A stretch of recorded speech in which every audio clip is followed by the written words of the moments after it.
మా చంద్రబాబు గారు చెప్పారు, పవన్ కళ్యాణ్ గారు స్టేట్మెంట్ ఇచ్చారు, మేము ఎవరి జోలికి వెళ్ళాం.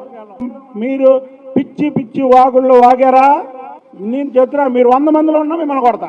100 మందిలో ఉన్న మిమ్మల్ని నేను కొడతా. నడి రోడ్డు మీద నేను చెప్తున్నాను. మీరేదో ధర్నాల్లో బొర్నాల్లో 100 మంది 50 మంది ఉంటారు, ఆ రోజు వచ్చి కనబడి వెళ్ళిపోతాను, అక్కడికి వచ్చి తంతా మిమ్మల్ని. ఒకటి గుర్తుపెట్టుకోండి. ఏంటి ఏకవచనంతో మాట్లాడుతున్నాం? ఇంకా ముఖ్యమంత్రి గారు రావాలా, చంద్రబాబు నాయుడు గారు ముఖ్యమంత్రి గారు అను. ఏమైపోయిందిరా నీ ముఖంలో? ఇదేమిది? చావుకు దగ్గరగా ఉన్నట్టున్నావు, భయపడుతూ మాట్లాడుతున్నావు. నీ ప్రతిపక్షంలో కూడా ఈయననే. నా జోలికి రాగల దమ్ముందా మీకు? వచ్చారా మీరు ఎప్పుడైనా? నన్ను టచ్ చేయగలిగారా? నా వెనక తెలుగుదేశం జెండా ఉంది. చంద్రబాబు గారు, పవన్ కళ్యాణ్ గారు దాడులు ఎవరు చేయొద్దన్నారు. అరే నేను దాడి చేయాలంటే మీరు ఆగుతారా?